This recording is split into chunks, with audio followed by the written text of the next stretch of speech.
અમદાવાદ રાજપૂત સમાજ ખાતે પરસોત્તમ રૂપાલાના વિરોધ મામલે ક્ષત્રિય સમાજની એક મીટિંગ યોજવામાં આવવાની હતી. આ મીટિંગ 12 વાગે હતી, પણ તે અચાનક રદ થઈ ગઈ અને એવું કહેવાઈ રહ્યું હતું કે આ મીટિંગ ગુપ્ત રીતે બીજી કોઈ જગ્યા પર યોજવામાં આવી હતી. ત્યારબાદ અત્યારે અહીંયા તૃપ્તિબાજ અને તેમની સાથે જ ક્ષત્રિય આગેવાનો બીજા પણ પહોંચ્યા અને તેમના દ્વારા અલગ અલગ પ્રકારના નિવેદન આપવામાં આવ્યા. તૃપ્તિબા દ્વારા કહેવામાં આવ્યું કે તે મીટિંગ અત્યારે અહીંયા જ યોજવામાં આવવાની છે, પરંતુ લોકો બહારથી આવવાના હતા, તે લોકોના જમવાની વ્યવસ્થા અહીંયા કરવામાં ના આવી હતી. તેના કારણે બીજી જગ્યા પર તે લોકો જમવા માટે ગયા હતા. ત્યારે બીજા ક્ષત્રિય આગેવાન એવું કહી રહ્યા છે કે તેઓ કોર કમિટીની મીટિંગ ત્યાં યોજાઈ હતી, અહીંયા આગળ અત્યારે સંકલન સમિતિની મીટિંગ યોજાશે. આવી રીતે અલગ અલગ નિવેદન આપવામાં આવી રહ્યા છે અને એવું કહેવામાં આવી રહ્યું છે કે ભાજપ સાથે લોકો સમાધાનના મૂડમાં જોવા મળી રહ્યા છે. હવે સમાધાન થાય છે કે નહીં થતું, કે પછી પરસોત્તમ રૂપાલાનો વિરોધ યથાવત જોવા મળી રહ્યા છે, એ તો હવે સમય બતાવશે. પરંતુ અત્યારે આજે અલગ અલગ પ્રકારના નિવેદન જોવા મળી રહ્યા છે, ત્યારે એવા સંકેતો મળી રહ્યા છે કે ભાજપ સાથે ક્ષત્રિય સમાજના આગેવાનો જે છે તે સમાધાન કરી શકે છે. કાલે આપણે આપેલો હતો અને આપ કદાચ સોશિયલ મીડિયામાં બધી જ જગ્યાએ સૂર આપ જોતા હોય તો સમાધાનની આમાં કંઈ વાત જ નથી. વડીલો મળે છે, અમારી એક પરિવારની બેઠક જેમાં અમે ચર્ચા કરશું, શું પ્રશ્ન લઈને આવે છે, શું વાત લઈને આવે છે એ સાંભળશું. ને આપણે સૌએ જોયો છે સંકલન સમિતિ અત્યારે મુખ્ય ભૂમિકા ભજવે છે કે સમાજમાં એક અનુશાસન જળવાઈ રહે, એક કોઈ પણ જગ્યાએ કોઈ કાયદાકીય કે કોઈ પણ ઓલામાં ન આવે, યુવાનો કોઈના રોષ ન ફાટે, આપ જોઈ રહ્યા છો. એટલે મુખ્ય ભૂમિકા એ છે અને સમાધાનની આમાં કોઈ વાત જ નથી. તો 12 વાગે મળનારી બેઠક અચાનક કેમ રદ થઈ? સ્થળ કેમ રદ થયા? બેઠક કોઈ રદ નથી. જે આપને કોઈ બેઠક કોઈ રદ નથી. સ્વાભાવિક અમે બધા કોર કમિટી બહાર ગામથી આવતી બધા આવતા હોય એટલે જમવાનું હતું, અહીંયા જમવાનું પોસિબલ, એટલે અમે એક જગ્યાએ બેસીને સાથે જમ્યું છે. આમાં કોઈ મીડિયાથી છુપાવવાની કે કોઈ એવી વાત જ નથી.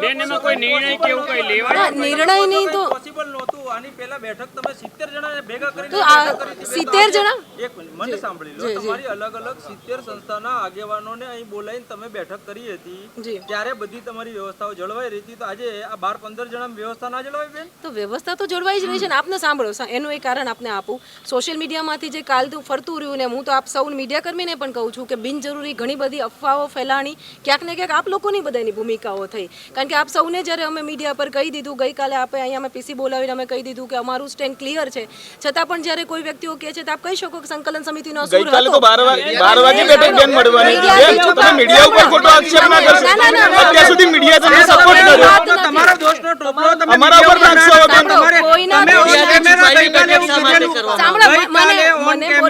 એક મિનિટ બેન, ગઈકાલે ઓન કેમેરા એવું કહેવામાં આવ્યું હતું કે 12 વાગે સંકલન સમિતિ તમારી જે એની કોર કમિટી બેઠક અહીં મળશે એવું તમે ઓન કેમેરા કીધું હતું. હવે તમે દોષનો ટોપલો મીડિયા ઉપર ના ના, હું દોષનો ટોપલો આ બાબતે નથી ઢોળતી. આપ ઊંધી દિશામાં લઈ જાઓ છો. જે આખું તમે સાંભળો, એટલે સાંભળો, મને જો બોલી દેવા દો. આપ સાંભળો. મુખ્ય વાત એ છે કે જે આખું સોશિયલ મીડિયા પર એક અફવાઓ જે ફેલાણી, આમાં શું થાય, માણસ નથી દેખાતો એનો મતલબ એવો નથી ને કે અમે સમાધાન કા સોશિયલ મીડિયામાં મેસેજ એવા થયા સમાધાન છે. ક્યાંક ને ક્યાંક અમારી ભૂમિકા ઉપર આવ્યું. આપ બધાએ હાઇલાઇટ પણ કર્યું છું, એટલે ખાલી કહું છું. વાત ખાલી હોય મને હોય કે આપણા પરિવારનો કોઈ પણ પ્રશ્ન હોય, આપની પણ અહીંયા મીડિયા આખી છે, આપનું કોઈ કોઓર્ડિનેટિવ કમિટી હોય, પ્રશ્ન હોય ત્યારે બધા જ રિપોર્ટરો પણ જાય, બધા જ જાય, એવું ના બને ને. એક ખાલી ફેમિલીની મિટિંગ હતી ને, આમાં કોઈ સમાધાન જે કાંઈ છે, જો એવું જ કાંઈ હોય તો આપની સામે પણ અત્યારે ન આવ્યું હોય. હું અત્યારે એક પ્રવક્તા તરીકે આપની સામે આવી છું. કોઈ પણ બંધ બારણે બેઠક તો હોય તો એક પ્રશ્ન આપ સૌ સમજો છો કે આ સળગતો પ્રશ્ન છે, જે દેખાય છે. આજે કદાચ હું કહું છું એનાથી વધારે સળગતો પ્રશ્ન તો ગામડે ગામડે છે. એટલે આમાં કોઈ સમાધાનની એની વાત જ છે નહીં. આમાં બારગામથી દૂરથી બધા આવતા હતા, જમવાની એની વાત હતી.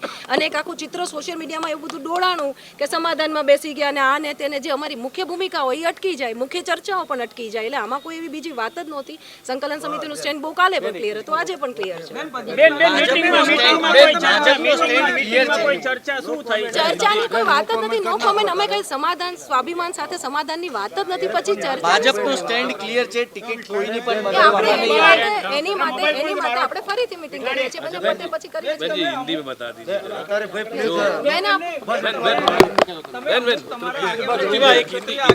એને તમે છેલ્લી ઘડી સુધી જાણ નહોતી કરી. પદ્મિની સાંભળો, કોઈ વ્યક્તિઓના અહીંયા નામ નો લેવા પડે. આરોપ સાંભળો, આમાં વ્યક્તિગત સાંભળો. ગીતાબા છે. એક મિનિટ, હું તમને ગીતાબાની વાત. હું મીડિયાથી એટલે નથી ભાગવા માંગતી કે અમે કોઈ શંકાસ્પદ ઓલામાં નથી આવવા માંગતા, એટલે હું જવાબ આપું છું. એટલે આપ બધા શાંતિથી પૂછો. બરાબર. ગીતાબા છે, ગીતાબા એવું કહી રહ્યા છે કે એને આ સવાલમાં જાણ કરવામાં આવી છે. અરે ગીતાબા સાહેબ એક નહીં, ગીતાબા સાહેબ એક નહીં. પદ્મિનીબા છે, એ સાંભળો પદ્મિનીબા એવું કહે છે કે આ સવાર જાણ થઈ. સાંભળો પદ્મિની, બે મિનિટ આપ અમારા ને અમારા બહેનોના જે એ બે વ્યક્તિ સમાજ નથી. આમાં ઘણી બધી સંસ્થાઓ, બે વ્યક્તિઓના નામ જ ન લ્યો.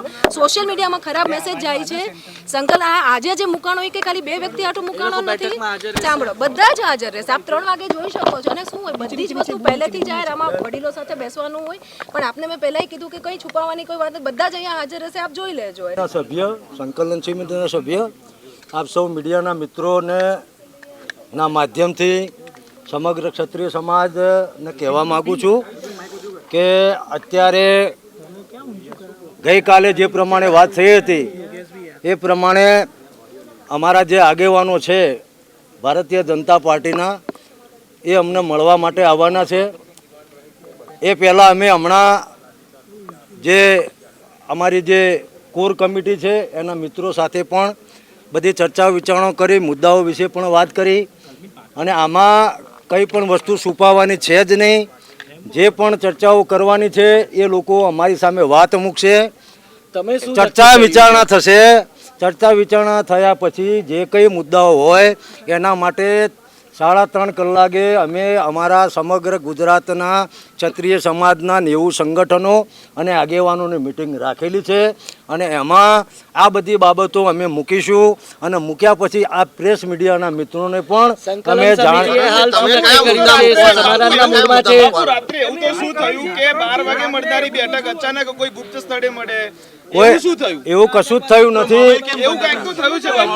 એવું કશું જ થયું નથી. કેવું છે સમાધાન નહીં થાય? એક પૂછો તો એવું એક પૂછો તો હું જવાબ બંધ આપું. રાખીને તમારે કેમ બેઠક કરવી પડી? આમાં ફોન- એક મિનિટ મારો સવાલ પૂરો થઈ જી જવા દો. હા જી ફોન બંધ રાખીને તમારે સ્થળ બદલીને ખાનગી જગ્યાએ બેઠક રાખવી પડી. તમારે આવું કેમ કરવું પડ્યું? એવું- કારણ કે તમારું ભવન છે, તમારા ભવનના લોકો અહીં જ ભેગા થવાના હતા. ગઈકાલે તમે ઓન કેમેરા સ્ટેટમેન્ટ આપ્યું હતું કે 12 વાગે અહીં કોર કમિટીની બેઠક મળશે. સ્થળ બદલી અને તમારે અન્ય જગ્યાએ કેમ લઈ જવું? અન્ય જગ્યાએ લઈ જવાનું કારણ એ હતું કે બહાર ગામથી જે બધા આગેવાનો આવ્યા હતા એમને જમણવાની પણ વ્યવસ્થા કરવામાં આવી હતી. હું પોતે મારા વતનમાં હતો. એટલે આમાં કંઈ મીડિયાથી છુપાવવાનું જ નથી. કોઈ કુલડીમાં તમે મીડિયાના મિત્રોનો તો અમે આભાર વ્યક્ત કરીએ છીએ કે તમે અમારી વાત છે ભારત કક્ષાએ, ગુજરાત કક્ષાએ પહોંચાડી છે. એટલે તમારાથી કોઈ ભેદભાવ હોય નહીં. અમે તો કાયમ તમારો આભાર જ વ્યક્ત કરીએ છીએ. બાનું કેવું છે કે સમાધાન નહીં થાય. તમે લોકોએ શું નક્કી કર્યું છે? અમે લોકોએ જે વાત નક્કી કરી છે એમાં અત્યારે આપને કહું એ પ્રમાણે સમાધાનની કોઈ વાત જ નથી. અને જે બી બધી વાતો છે એ અમે તમને આ અમારી સંકલન સમિતિની મિટિંગ પત્યા પછી સ્પષ્ટતાથી જણાવીશું. જે પણ છે પદ્માવતી વખતના કેસ પાછા લઈ લે તો સમાધાન કરવાની વાત આવી રહી છે. કોઈ જો મુદ્દા તો દરેક સમાજના હોય. સ્ટેચ્યુ ઓફ યુનિટીનો પણ મુદ્દો છે, પદ્માવતીનો પણ મુદ્દો છે, દરેક સમાજની વિધવાઓનો પેન્શન વધારવાનો પણ મુદ્દો છે. એટલે આમાં તમે સમજો કે સમગ્ર ગુજરાતની સંસ્થાઓએ સંકલન સમિતિ અને કોર કમિટી પર વિશ્વાસ મૂક્યો છે. એ વિશ્વાસને કદી સમાજ તોડવા માંગતો નથી, તોડશે પણ નહીં. આ મેસેજ કેમ એવો ગયો કે સમાજમાં ભાગલા પડી ગયા? નહીં કાલે મેં નહીં તમે સમજો, મને મીડિયાના મિત્રોએ કાલે પણ હું જ્યાં ડિબેટમાં ગયા ત્યાં પૂછવામાં આવ્યું હતું ભાઈ તમારા કયા બીજા મુદ્દાઓ છે. તો અમારા જે આ મુદ્દા મેં કહ્યા એ તો જૂના છે. સ્ટેચ્યુ ઓફ યુનિટી ખાતે રજવાડાઓનું મ્યુઝિયમ બને, આ ક્યાં નવો મુદ્દો છે? સમાધાન એટલે પલટી ગયા ફરીથી. ક્યાં સમાધાનથી પલટી જવાની વાત જ આમાં નથી આવતી. આ પદ્મિની બાનું સવારે એમ કેવું તું આમંત્રણ નહોતું આપ્યું. કોઈ મીટિંગ થઈ જ નથી ને, તમે જુઓ છો. અમે ખાલી કોર કમિટીની જ મીટિંગ કરી છે. એમાં આ જે મેં તમને આગેવાનોની વાત કરી, રાજકીય આગેવાનો એ કોઈ આયા જ નથી. એ હવે આવશે. કરણજી એમાંય બે વાત આવે છે. હમણાં તૃપ્તિબા એવું કહી ગયા કે ના અમે જમવા ભેગા થયા હતા. તમે પણ એમ જ તમે એવું કહ્યું કહી રહ્યા છો કે અમે કોર કમિટીની જ મીટિંગ મળી હતી. હા જમતા નહીં નોખા કોઈ નિવેદન નથી. તમે કોઈ વાત છુપાવવાની છે જ નહીં. હમણાં તમને 4 વાગે ખુલાસો બધો થઈ જશે. તો એટલે બાપુ અત્યાર સુધી આ ખાલી તમે વાત જવા દો હવે, જે કોઈ ખાનગી વસ્તુ નથી મારા મિત્ર. તમે એકની એક વાત મારા મિત્રો સમાધાન માટે મુદ્દા શું સાથે રાખશો? એ અમે અમારી કોર કમિટી હજુ અહીંયા બેઠી અને અમે નક્કી કરવાના છીએ. એટલે આ છેલ્લો પ્રશ્ન મને પૂછી લો. પરસોત્તમ રૂપાલાની ટિકિટ રદ થવી જોઈએ કે ના થવી જોઈએ તે મુદ્દે તમારું સ્ટેન્ડ શું રહેશે? પરસોત્તમ રૂપાલાની ટિકિટ રદ થવી જ જોઈએ. અત્યારે હાલ હું બોલું છું ત્યાં સુધી પણ કહું છું, ગઈકાલે પણ એ જ વાત હતી. પણ આ તો એક પ્રક્રિયાનો ભાગ હોય લોકશાહીની અંદર, એટલે બધા આગેવાનો ભેગા થાય, દરેકનો વ્યૂ લેવો પડે. આપણે જે વાત કરીએ એમ કોઈ વ્યક્તિ નિર્ણય લઈ શકે નહીં. એટલે ચર્ચા વિચારણા અંતે સમાજના જે આક્રોશ છે, સમાજના બધા આગેવાનો અમને 3:30 કેમ બોલાવે છે કે ભાઈ બોલો, આ લોકો આ મુદ્દાઓ મૂકે છે, તમારું શું કેવું છે?